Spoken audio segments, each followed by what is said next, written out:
Diyan May si kilala Singson ako. ang tanongin natin. Si Oo. Senator, si Singson. Tanongin Oo. natin. May But narinig din ako dyan eh. Parang nagpaano daw talaga ng chartered plane or barko ata from Mindanao. Talaga. Ay, di ba yun nga rin Oo. eh, yung may chika-chika rin si di ba, si Libiste, parang nagpondo rin. Ganun din.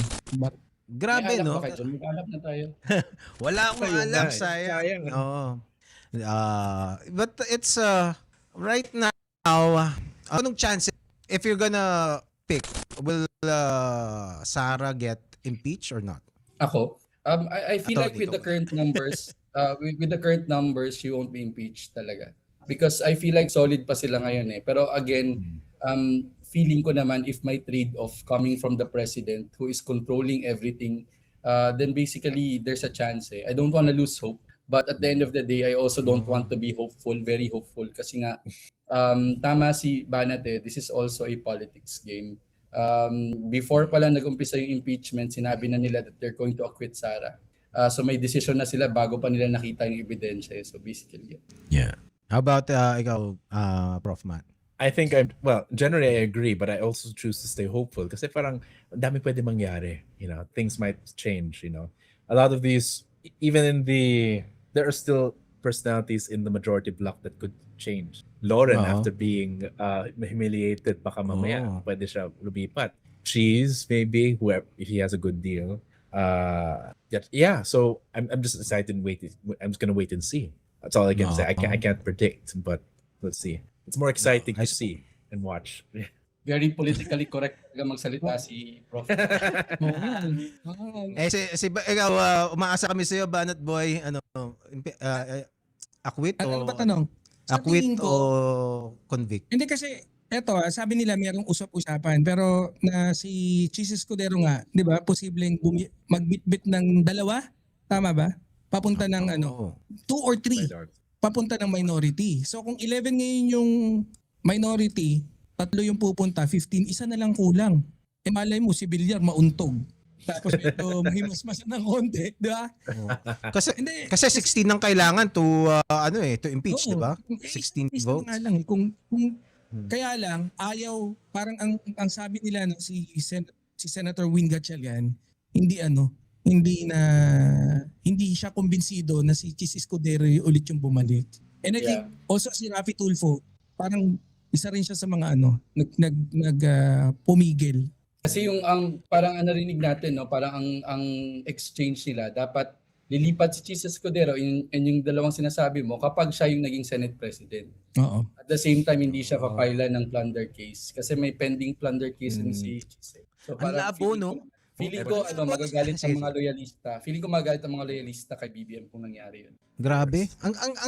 Ang matindi dito is yung basically the fate of the Filipino people are now being through personal interest, based on personal interest ng mga politiko, di ba? And it's reality. Parang okay, we need your vote to do this in exchange. This is what I'm gonna do for you. Di ba? That's so depressing. And isa pang tanong. Kasi right now medyo moot itong question na to kasi the majority I think has the numbers kung walang magbabago, 'di ba? But let's say si Bato, 'di ba? Let's say nahuli si Bato, 'di ba? Nahuli siya, nadala siya dun sa dahig. Makaka-participate pa ba siya sa impeachment procedures? Or let's say, nagtatago siya, nasa hideout siya, tapos nakiki-zoom na lang siya. Pwede ba yun? Or what could ano bang legalities ni Bato if he's not to go to the Senate physically, attorney? So, si Marcoleta, naghain na siya ng panukalang batas ng resolution, which basically allows senators to join via Zoom or teleconferencing. So ibig sabihin kapag nagtatago si Bato, magzo-zoom lang siya, pwede siya makaparticipate sa probably impeachment din. Isasali din nila dyan na pwede sa impeachment. So yun yung number 1. Kaya nga ang dito, pero going back to your initial question, kung nasa ICC ba siya makaka-participate siya? Hindi. Kasi wala namang, I don't think they'll be allowed to use the internet while inside the ICC prison. Ang lang doon is parang kung mapasa yung resolution na yon, kahit nagtatago si Bato, pwede siyang bumoto. Ang problem din Grabe. doon kasi on the part of the on the part of the pro impeachment, talo din sila dun eh. Kasi lahat ng mag-abstain, lahat ng mga absent is a vote against the impeachment. Kasi nga kailangan nila ng 16 eh. And that's the minimum requirement yun. Kung hindi nila makuha yung 16, din wala. Wala din. Kahit majority pa yung bumoto pro impeachment, pero kung hindi nila makuha yung 16, wala din. Useless din. Oo. Wow. Pero you see how these politicians are bending over backwards, 'di ba? Maghahain ka pa talaga ng resolution to allow that. That's so astonishing to me. It's I don't know. Any other things that you guys, ikaw Balot Boy, may gusto kang pag-usapan? Tungkol sa impeachment? Oh, dito sa topic natin. Ano sa impeachment? Actually wala naman na, no? Yung ano lang, Oo. yung hindi, wala na. Yun yung kay Marcoleta. Ay, ano na ba yun? Hindi pa naman, parang motion lang yun eh, di ba? Yeah. Resolution siya. Na, pero, yun ano ba, may ano na kung ma-approve ba yun o hindi. I think they're going to tackle it sa Monday. So sa Monday natin malalaman basically. Grabe. Grabe pag pinag will it be parang subject to voting na parang kung ano sila, kung manalo yung payagan natin. Grabe naman kung gano'n, no? Hindi ko Gagawin yung yan ano eh. nun, yung parang ang magiging ano nun, syempre nagtatago ka dahil nagtatago ka sa arrest warrant ng crime against humanity, pero gusto mong mag-participate sa constitutional proceeding ng impeachment, ganun. Parang Di ba? parang may ginawa ka against constitution tapos gusto mong mag-participate ng proceedings ng constitution. Parang Grabe yun. What you say about that, Prof. Man? What does it say to our politician line? Honestly, I'm okay with it because we're all in Zoom together, so I'm okay with Zoom in Oh. principle. But I'm just like, whatever. It doesn't make a Hindi- difference. Sa bagay, no? Pero right now kasi it's kung walang magbabago sa mga botohan nila, it would be by default siguro na panalo talaga yung mga Sara Camp, and I don't know. If let's say manalo sila, is this a waste of time, would you say? No. Hindi naman. Definitely Why? not. Kasi nga, ang na-mention ko na rin to, pinimension ko to palagi. The least that Okay. this particular impeachment is doing is nalalaman natin kung sino talaga yung mga Exposition. senador na para sa bayan, kung sino talaga yung mga congressman na pinupush ang interest ng mga Filipino people. Because again, at the end of the day, hindi yung 24 senators yung important na judge dito eh. The important judge here, tayo, yung taong bayan. Mhm. Kasi all of these are public. They have to show Yeah. the people kung paano nila undergo yung impeachment proceeding. Because it's basically the highest form of accountability measure under our constitution. So, tayo na mag-judge kung sino yung hindi bumoto para sa taong bayan, wag natin iboto ulit. Parang ganun lang. I hope lang na magkaroon ng realization yung mga tao na ganyan. No? Kasi I feel like iboboto pa rin nila yun eh. Pag patanggap sila ng something from that particular person, wala, boto ulit. Makakalimutan na lahat. Oo Yun nga, yung problema. Anyway, we forget easily. Yeah. Mm. It's hard na ganun.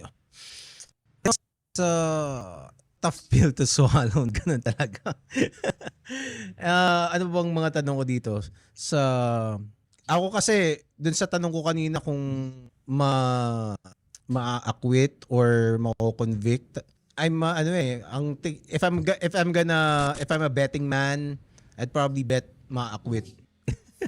And and I don't want her to be acquitted. First of all, I want to see the evidence. 'Di ba? I think yun muna ang ano natin, parang madami kasi sa atin mga partisan na rin masyado, even whether kung anong side ka, 'di ba? And kasi right now ang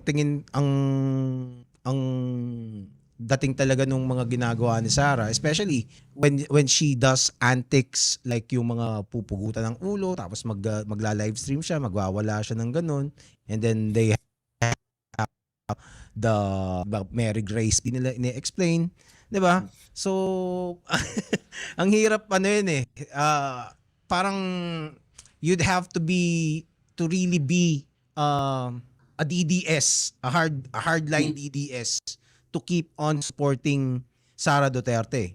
So, I suppose na like you said, attorney, parang it depends on the people, on the voters, and whether we like it or not, we live with DDS, with DDS people. and That's their final message. At the end of the day, Wala we tayong live with choice. these people. Exist at the same time na. and then, and then, Hindi ko na kaya. and then, pero yun nga, 'di ba? Parang we live with, we need to cope with these people. Ano? Kaya, Diba? Over the chat. Let me just finish. Let me just Sige, finish sige. my point. Let me just finish my point. Parang we need to, whether we like it or not, we we live with the DS people, and it's easy to verify them. Ako hindi ako DDS kasi talaga, hindi rin ako pink. I am more of an ideological. Yung politics ko is more of ideological eh.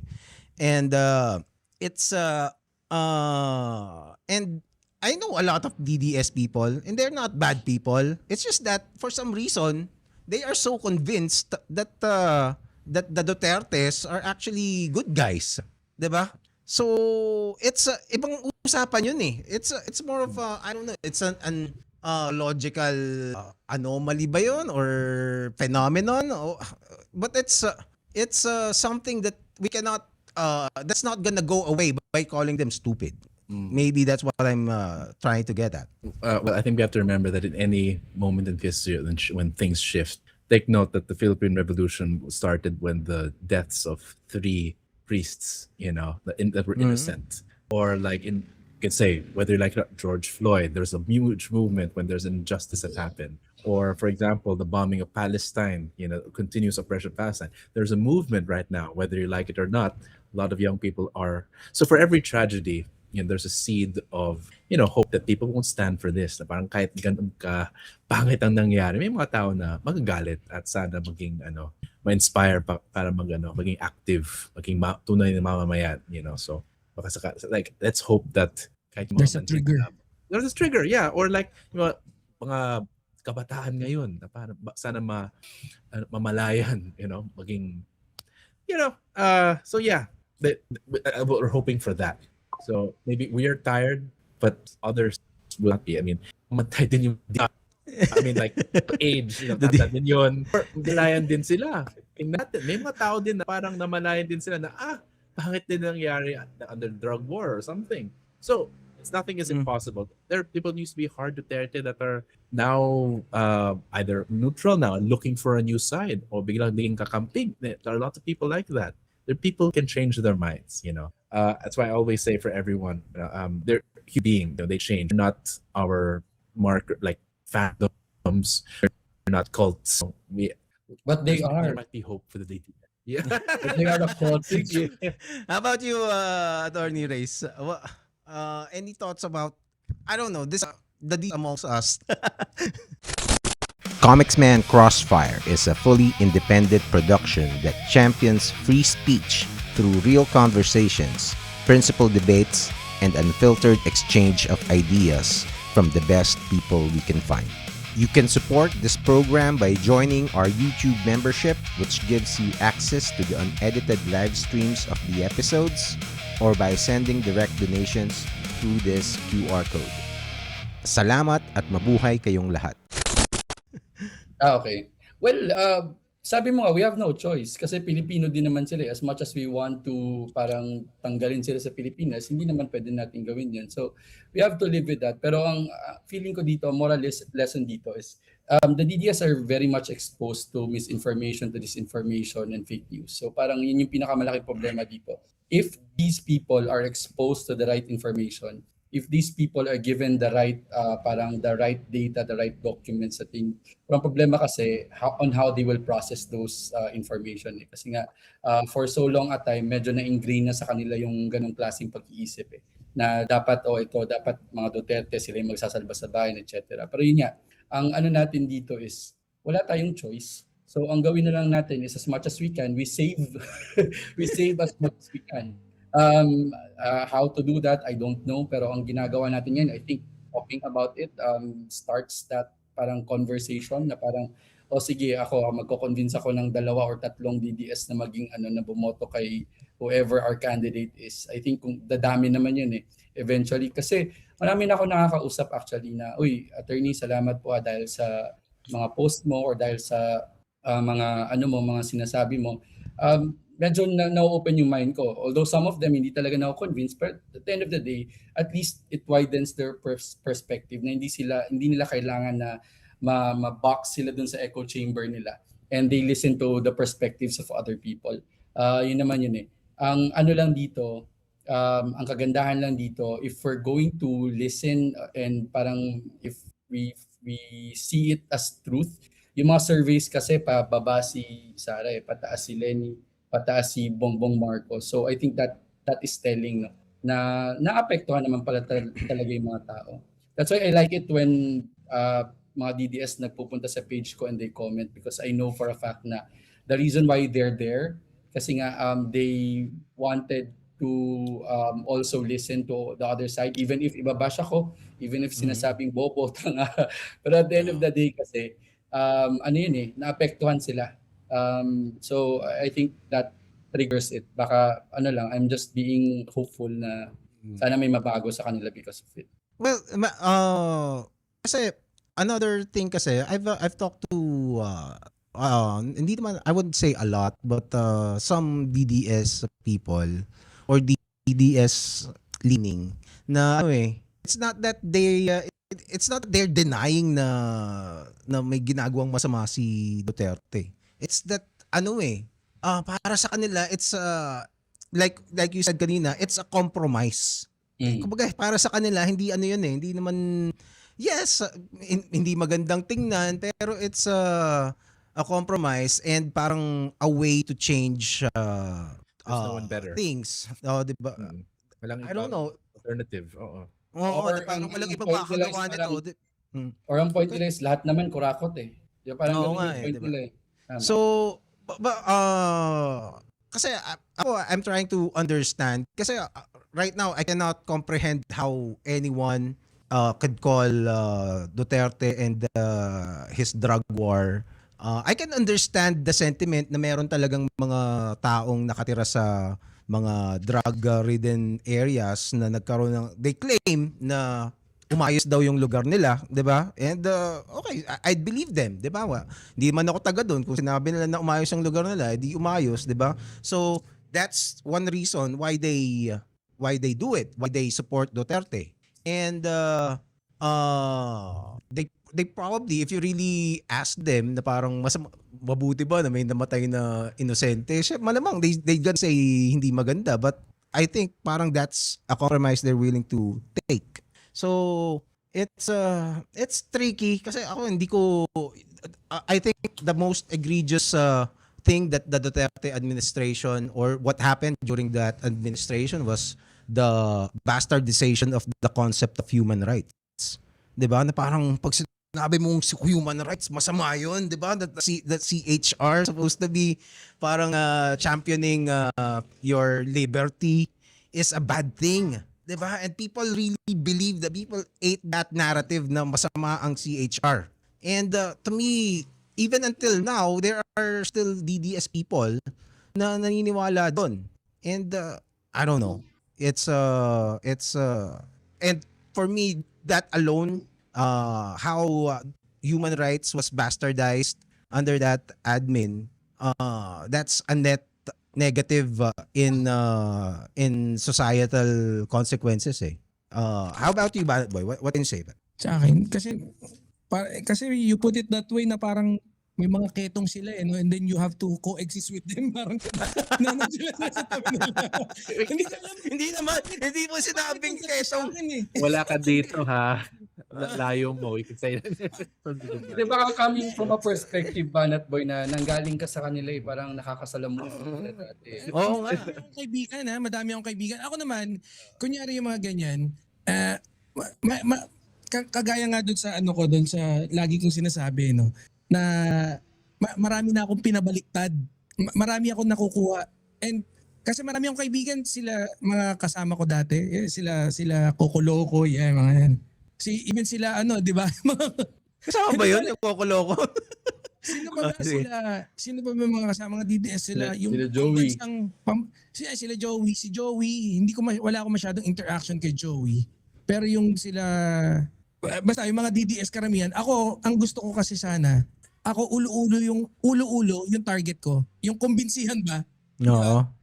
Kung kukumbinsi ako ng mga group of DDS para doon na ako sa ulo kagad yung vlogger.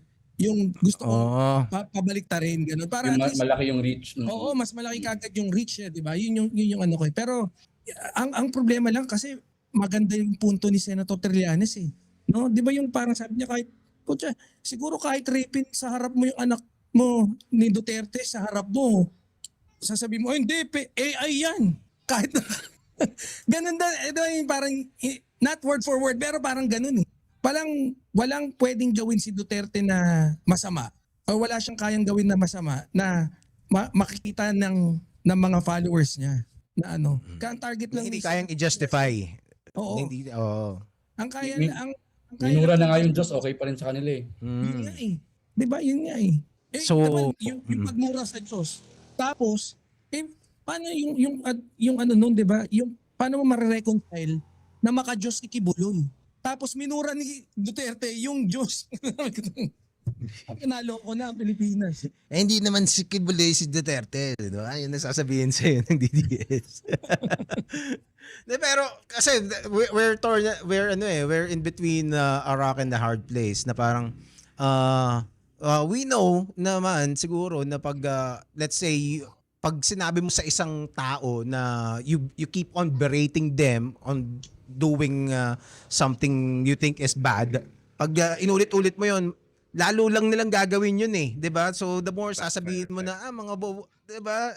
Parang ang tatangan yung bumoto, 'di ba? Lalo nilang iboboto yun sometimes just to spite you or for whatever reason.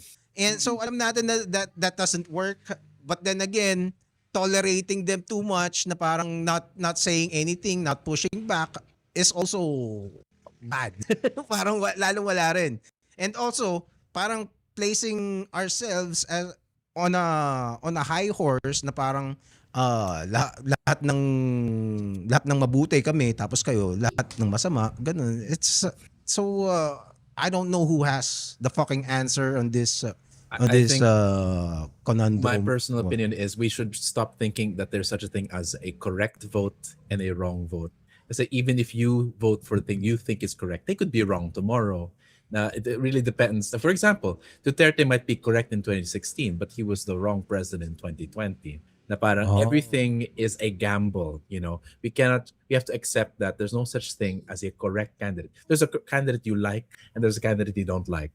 But you can't say that's wrong. Na parang we don't know like what would happen with Duterte. But Duterte promised him he would go to the jet ski and defend West Philippine Sea.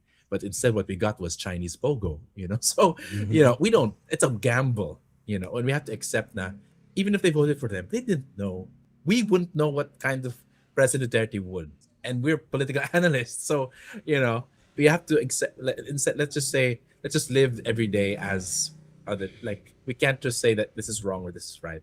And that's the kind of voters education I talk. We teach them how to think, not what's correct or what's incorrect. We teach them like how to process, what to look for, what questions to ask, but we don't give them the answers.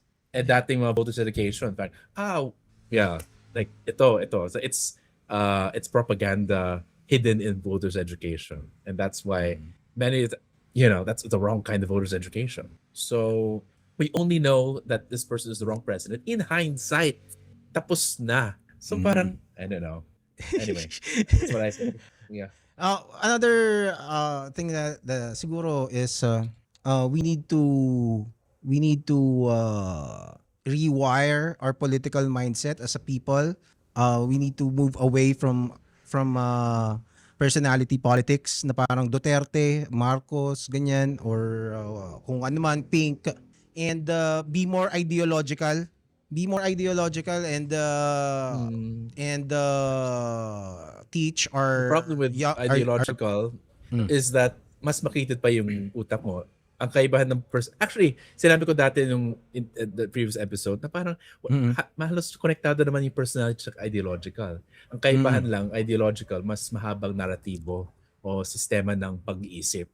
Pero medyo delikado rin yung ideological. Halimbawa, yung mga Nazi, No. that's ideological. yeah. Yung mga NPA, that's ideological. It's their ideology that in a way convinces them to commit violence. And it's also, pagiging DDS, ideological din yun.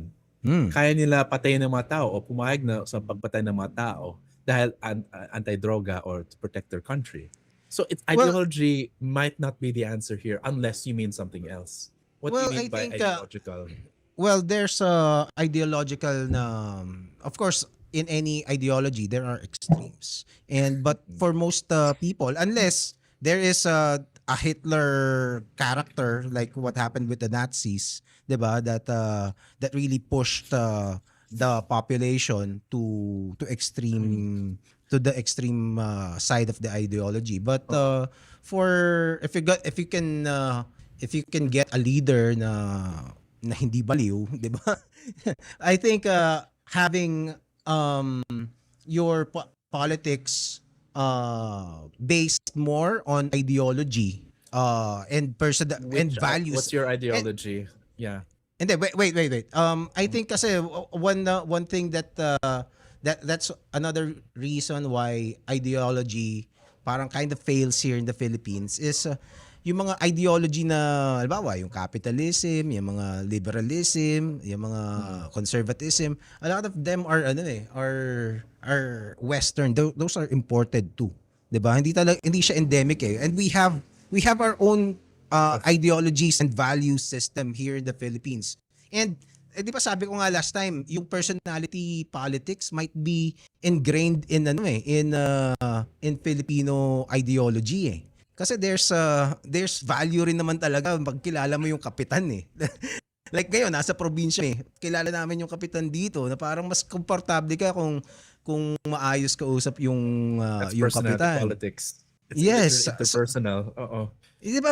So there are people kasi in social media who keeps on villainizing personality politics. And if you really think about it, that's how Filipinos had been. Maybe we just need to level it out a little bit and not really consider it as total evil. You know? Parang ganun. I think that you might be essentializing what the Filipino is. You know, it's maybe your ideal Filipino is, but maybe that what Filipino is does not exist. It's weird. What do you mean not exist? Like, Ideal. what do you mean by Ideal. what is Filipino? Yeah, it's yours. Like, what is your ideal Filipino? Because when people say a lot of people are like they're hospitable. The Vietnamese are hospitable. The Koreans are hospitable. You know, it's not only. It's not Filipino. unique. It's not unique. So what you're Yes. saying, it's not even a Filipino identity. It's a value, but it's Yeah. not endemic. You know. So what you mean by you Filipino? It might not even exist if it exists somewhere else. You know, it's not solely in being Filipino. So what do you mean by Filipino ideology? What is Filipino ideology? Because if you look Well, at it, actually, think about it, adobo, balot came from somewhere else. Adobo is from Spain. Balot comes from China. You know, the manananggal, which is a Filipino thing. We have the Thailand has a similar amount of nananggal. You know, we talk about Carl could tell you this. You know, Yeah, so yeah. anything that you say that is Filipino, it came from somewhere else. So what is Yeah, Filipino that's ideology true. talking about? Pero ano din, di ba? Ano ko lang, sige ko lang. Kasi parang yung political personality, parang iba rin yung political spectrum. Kasi magkaiba yun. Magkaiba. Oo.